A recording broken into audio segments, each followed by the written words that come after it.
Break के बाद आपका एक बार फिर स्वागत है। आज हम चर्चा कर रहे हैं चक्रव्यूह में राजस्थान के शिक्षा मंत्री कालीचरण सराफ साहब से। सराफ साहब, आपका बहुत स्वागत है दोबारा।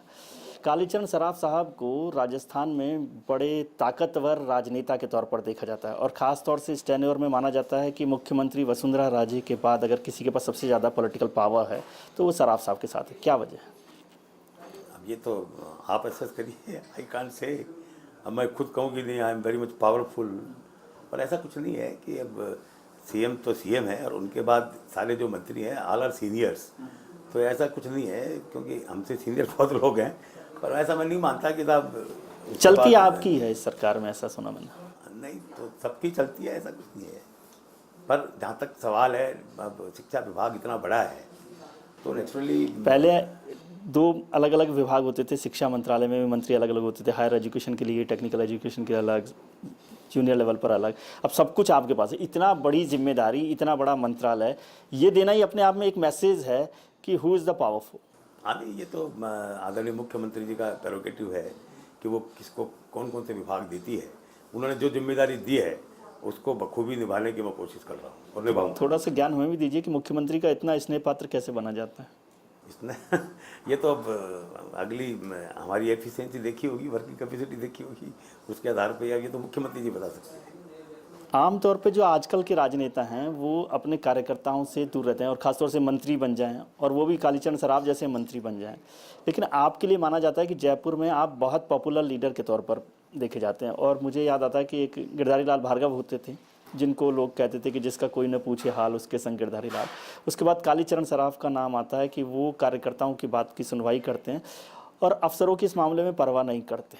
क्या ये एक बड़ी वजह है? देखिए, ये तो राजनीति में होना ही चाहिए जी। राजनीति सबसे अनिश्चित भविष्य रहता है, कभी फर्श पर कभी अर्श पर। अब आदमी अर्श पर पहुंच जाए तो उसको गलतफहमी हो जाए तो जनता उसको 1 मिनट में फर्श पर पटक देती है। तो इस बात का मुझे पता है, इसलिए मैं गलतफहमी में नहीं जीता और कार्यकर्ताओं से और जनता से मेरा सतत संपर्क रहता है। और उसका ये परिणाम है कि 6 बार जनता ने मुझ में विश्वास व्यक्त किया है और बढ़ते वोटों से किया है। इसलिए ये तो मेरा काम करने का तरीका है और मैं इस बात के लिए बहुत खुश हूँ कि मेरे काम से जनता खुश है। तो इसलिए आप जो पार्टी के और संगठन पर आपसे भी बड़े लोग हैं पद के तौर पर, उनकी भी आप सुनवाई नहीं करते? ऐसा कुछ नहीं है, सबका सम्मान करते हैं और जो भी कोई उचित काम कोई भी बताता है तो उसको करते हैं। मैंने सुना कि जयपुर में पार्टी के अध्यक्ष बनाने की जब बारी आई तो सिर्फ सराफ साहब की बात चली, बदलाव की बात थी। कहाँ चली? शैलेंद्र भार्गव को हम नहीं चाहते थे पर बने अध्यक्ष। हाँ, लेकिन उसके बाद शैलेंद्र भार्गव के बाद राघव शर्मा को बनाने की चर्चा थी, ऐसा मेरे को जानकारी। कहाँ कहीं कोई चर्चा नहीं। हाँ, आपसे चर्चा हुई? ये संगठन के बड़े लोगों ने, बड़े पदाधिकारी हैं, इस मामले में चर्चा चलती रहती है। ये सब प्रदेश अध्यक्ष जी का प्रेरोगेटिव है, वो किसको बनाते हैं किसको नहीं बनाते। इसमें हमसे राय यदि वो लेते हैं तो हम देते हैं राय। राष्ट्रीय स्तर के मैसेंजर आपके पास आए जयपुर का अध्यक्ष बनाने के लिए और कालीचरण सराफ इनकार करते हैं और नहीं बने, गलत सूचना है? ये आपके सब ख्याली पुलाव है, कोई राष्ट्रीय मैसेंजर हमारे पास नहीं आया। सूचना गलत है? सूचना निश्चित रूप से गलत है।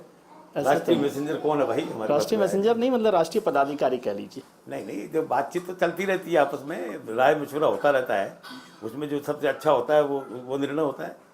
इसमें कोई ऐसा नहीं है कि साहब मैंने कोई खिलाफत करी इसलिए कोई नहीं बनाया, ऐसा कुछ नहीं है, ऐसा कुछ नहीं। जयपुर में जब ये अभी लोकसभा चुनाव हुए तब ऐसा था कि उम्मीदवारी जिसके लिए आप चाहते थे, जिनके लिए आप चाहते थे, वो नहीं हो पाया। इसकी क्या वजह है? देखिए, अब ये भी आप खुद ही उदाहरण दे रहे हैं।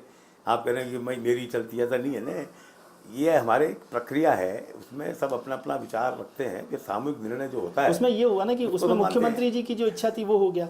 यदि मुख्यमंत्री जी की इच्छा नहीं होती तो फिर सराफ साहब की इच्छा ही चलती। मुख्यमंत्री जी की हमारी इच्छा अलग अलग नहीं होती है। ये बीजेपी की खासियत है कि नीचे से लेके ऊपर तक सब लोगों का सोच एक सा रहता है और इसीलिए सामूहिक निर्णय होता है। ये मैसेज आपने दिया है, पॉलिटिकल मैसेज, कि मुख्यमंत्री जी की इच्छा और सराफ साहब की इच्छा अलग अलग एक ही है, कोई अलग अलग होने का सवाल ही नहीं है। मुख्यमंत्री जी की हमारी इच्छा अलग अलग कैसे होगी? एक ही इच्छा रहती है। सबसे सामूहिक यानी बातचीत करके और उसके बाद ही निर्णय होता है। जयपुर शहर में 8 विधायक हैं, 8 से मुख्यमंत्री जी ने चर्चा की, चुनाव समिति में चर्चा हुई और उसके बाद जो सबसे अच्छे से अच्छा निर्णय हो सकता था वो किया मुख्यमंत्री जी ने। पार्टी के जो अध्यक्ष हैं, इस समय प्रदेश अध्यक्ष हैं, वो उतने ताकतवर अध्यक्ष नहीं दिखाई देते, क्या वजह? ये आपका मानना है, पार्टी के अंदर ऐसा कुछ नहीं है। हमारे पार्टी में अध्यक्ष सर्वोपरि होता है और अध्यक्ष का निर्णय वैसे तो मुख्यमंत्री यहाँ पर अध्यक्ष हैं आपके यहाँ पर, सामूहिक रूप से कोई निर्णय दो करते पावर हैं। सेंटर्स नहीं हैं राजस्थान में। देखिए, मुख्यमंत्री जी और हमारी पार्टी में मुख्यमंत्री जी और प्रदेश अध्यक्ष दोनों में जबरदस्त समन्वय है, सामंजस्य है, इसलिए दो पावर सेंटर होने का सवाल ही नहीं। समन्वय सामंजस्य का क्या मतलब मानूं मैं कि अध्यक्ष जी वही बात करते हैं जो मुख्यमंत्री जी की इच्छा ऐसा होती नहीं है, है। अध्यक्ष जी की बात सही या होती है तो मुख्यमंत्री जी वही करती हैं जो ऐसा अध्यक्ष नहीं जी की इच्छा ऐसा होती नहीं है। अध्यक्ष जी की बात सही होती है तो मुख्यमंत्री जी मानती हैं, और मुख्यमंत्री जी की बात सही होती है तो अध्यक्ष जी मानते हैं, और वो दोनों वो बात मानते हैं जो सब वरिष्ठ नेता लोग तय करते हैं। सामूहिक निर्णय होता है हमारे यहाँ। ये तो आप पॉलिटिकल, मैं तो आपसे कुछ ज्ञान लेना चाह रहा था कि नहीं, पार्टी ज्ञान में कैसे आप- चलता है। आप तो पॉलिटिकल आप स्टेटमेंट उतना ही लो ज्ञान जितना आवश्यक है। क्यों जी? नहीं, मुख्यमंत्री और अध्यक्ष जी में चलती है ऐसा मुख्यमंत्री बिल्कुल जी की। ऐसा है कि हमारे यहाँ अध्यक्ष जी और मुख्यमंत्री जी में बहुत अच्छा सामंजस्य है, बहुत अच्छा आपस में अंडरस्टैंडिंग है।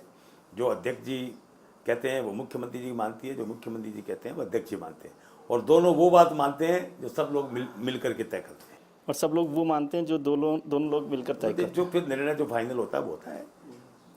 10 लोग मान लीजिए, 10 में से 2 की राय अलग है, 8 की राय एक है, तो 8 की राय माननी पड़ेगी। तो 8 की राय जो होती है फिर वो सब मानते हैं। इसीलिए मैंने कहा कि हमारे यहाँ सामूहिक निर्णय आमतौर होता पर है। ऐसा नहीं होता। नहीं, हमारे यहाँ ऐसा ही होता है, सामूहिक निर्णय होता है, और उसी का परिणाम है। देखिए, उसी का ये परिणाम है कि राजस्थान में हमारी पार्टी एकजुट है, नीचे तक एकजुट है, इसलिए हम मिशन 25 की बात कर रहे हैं। मिशन 25 पर भी अपन आ ही रहे हैं। कांग्रेस की जैसे नहीं है कि गहलोत साहब अलग जा रहे हैं, पायलट जी अलग जा रहे हैं, सीपी जोशी जी अलग जा रहे हैं। इसी का परिणाम है कि उनकी दुर्गति हो रही है। नहीं सर, वो तो दुर्गति हो गई है, उसका परिणाम है ये।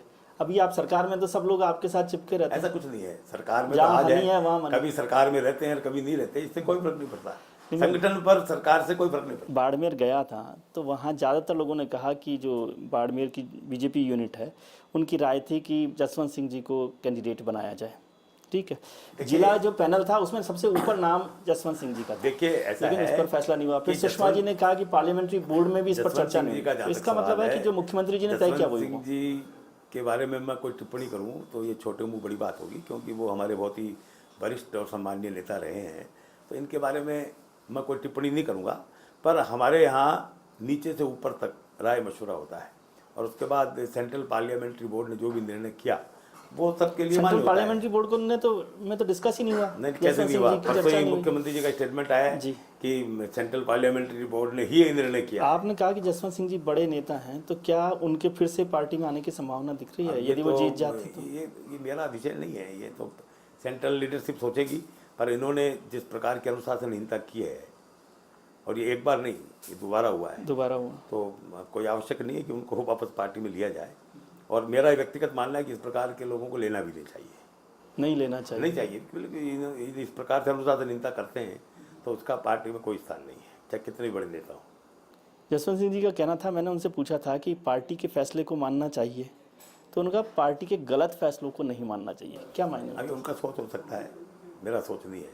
पार्टी कोई देवता तो है नहीं, पार्टी में भी मनुष्य रहते हैं। मान लीजिए कभी किसी कोई सामूहिक निर्णय गलत भी हो जाए तो हो सकता है, तो उसे भी उसके मानना लिए चाहिए। एक अलग तो पार्टी प्लेटफॉर्म के है। सामूहिक गलत फैसले को भी मानना चाहिए, प्लेटफॉर्म अलग प्लेटफॉर्म है, उसमें अपनी बात कहें, पर निर्णय जो हो गया उसको मानना चाहिए। उसको मानना चाहिए। अनुशासन तो यही कहता है।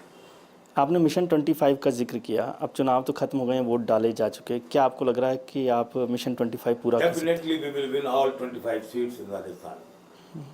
25 की 25 जसवंत सिंह जी की जीतेंगे। समेत, बाड़मेर वाली सीट समेत? वो कम से कम 1-1.5 लाख वोटों से हार रहे हैं। आज का जो हमारे पास फीडबैक है, निश्चित रूप से हम पूरी 25 की 25 सीटें जीतेंगे। दौसा की सीट को, करौली धौलपुर की सीट को लेकर परेशानी लग रही देखिए, है। जहाँ तक आप भरतपुर के इंचार्ज दौसा का- रहे, भरतपुर में दौसा का- सबसे पहले सरकार गई मैंने जनता के पास बताया तक। ना, दौसा का जहाँ तक सवाल है, वहाँ हमारी टक्कर किरोड़ी लाल जी से है, और निश्चित रूप से हम 1 लाख से ऊपर जीत रहे हैं। नमो नारायण जी, मतलब बाकी जो कैंडिडेट हैं वो कहीं टक्कर कहीं ऐसा तो नहीं किरोड़ी लाल जी जीत रहे हैं? क्योंकि मैं दौसा गया, सब लोग कहते हैं उनकी टक्कर किरोड़ी लाल जी से। नमो नारायण जी भी यही कहते हैं, हरीश जी भी यही कहते हैं, शिवपाल जी भी यही कहते हैं, देखिए अंजू धानका भी यही कहती हैं। वो तो पिछली बार वहाँ सिटिंग MP रहे हैं ना, वो इसलिए ऐसी बात कहते हैं। पर हमारे पास जो फीडबैक है उसके आधार पर हरीश मीणा जीत रहे हैं, और अच्छे वोटों से जीत रहे हैं। भरतपुर संभाग के आप प्रभारी भी रहे, और सरकार सबसे पहले जो भरतपुर संभाग की 5 सीटें हम जीतेंगे, अलवर की सीट भी हम जीतेंगे, तो धौलपुर करौली भी जीतेंगे, तो सवाई माधोपुर भी जीतेंगे, दौसा भी जीतेंगे और भरतपुर भी जीतेंगे। तो ये उसकी क्रेडिट कालीचरण सराफ साहब को मिलेगी? ये क्रेडिट तो पार्टी को जाती है। देखिए हमारे यहाँ जो अभी जो वर्तमान परिप्रेक्ष्य है, मैं उसको 3 लाइन में आपको बताना चाहूँगा। नरेंद्र मोदी की लहर, वसुंधरा जी का जलवा और कार्यकर्ताओं की मेहनत, इसमें से सब कुछ निकल रहा है। समुद्र मंथन यही है कि नरेंद्र मोदी जी की लहर, वसुंधरा जी का जलवा और कार्यकर्ताओं की मेहनत। ये ओवर कॉन्फिडेंस तो नहीं है? ओवर कॉन्फिडेंस तो नहीं? ना, हम ओवर कॉन्फिडेंस कभी नहीं करते। I am only the man, जिसने विधानसभा के चुनाव के समय मैंने कहा था 150 से ऊपर सीट जीतेंगे। तो हमारे कई बड़े नेताओं का संभव ही नहीं है 125 130 सीटें। मैंने कहा था मैं 150 सीट जीतेंगे और जीते 163। इस बार भी मैं कह रहा हूँ कि 25 की 25 सीट जीतेंगी। लेकिन मैं राजस्थान की पॉलिटिकल हिस्ट्री देख रहा था सराफ साहब, आखिरी सवाल पूछ रहा हूँ, तो उसमें देखा जब भी भारतीय जनता पार्टी को राजस्थान में ज़्यादा सीटें मिलती हैं तो केंद्र में सरकार कांग्रेस की आ जाती है। तो आप क्या चाहते हैं, केंद्र में सरकार चाहते हैं या मिशन 25 चाहते हैं? नहीं है। अटल बिहारी वाजपेयी जब देश के 98 में थे तो आपके पास 4 सीटें रही। 99 में 16 थी, ये नहीं बता रहे आप। हाँ। 99 में भी हमारी सरकार फिर थी। 2004 में आपके पास 20 आई। 16 थी। हाँ। यानी 99 में फिर 2004 का भी आप जिक्र करते हैं, उसमें 20 सीटें हैं। ऐसा कोई, ये सब अलग अलग स्टेट्स की अलग अलग अपनी वो है। आज स्थिति यह है कि नरेंद्र मोदी देश के प्रधानमंत्री बन रहे हैं और मैं तो आपको ये भी कह रहा हूँ कि बीजेपी की अकेले क्लियर कट मेजोरिटी आ रही है सेंट्रल में। क्लियर कट मेजोरिटी, स्पष्ट बहुमत के साथ सरकार बनी। 272 प्लस केवल और केवल बीजेपी की सीटें आ रही हैं। चलिए एक आखिरी सवाल कि अब ये सरकार बन जाएगी, वो भी नतीजे आ जाएंगे, लेकिन अब आपकी सरकार काम करना शुरू करेगी या नहीं? 60 दिन पूरे हो गए, 100 दिन हो गए, 4 महीने हो गए, आचार संहिता हो गई, सब कुछ हो गया। जितना काम कांग्रेस की सरकार ने 4.5 साल में नहीं किया, वो हमने 4.5 महीने में कर दिया। और जहाँ तक इस सरकार का सवाल है, ये बताने की आवश्यकता नहीं है, पिछली बार का हमारा टेन्योर सबके सामने है। 5 साल में हमने जितना काम किया वो पिछले 20 साल में नहीं हुआ। और अभी भी 5 साल में वसुंधरा जी के नेतृत्व में भारतीय जनता पार्टी की सरकार जो काम करेगी वो ज़बरदस्त काम करेगी। हमारा एक ही लक्ष्य है, विकसित राजस्थान, शिक्षित राजस्थान। चलिए बहुत बहुत धन्यवाद आपको, बहुत शुभकामनाएं कि आप विकसित राजस्थान बनाएं और शिक्षित राजस्थान बनाएं, और आप बहुत अच्छे दबंग शिक्षा मंत्री के तौर पर काम करते रहें। शुभकामनाएं। Thank you.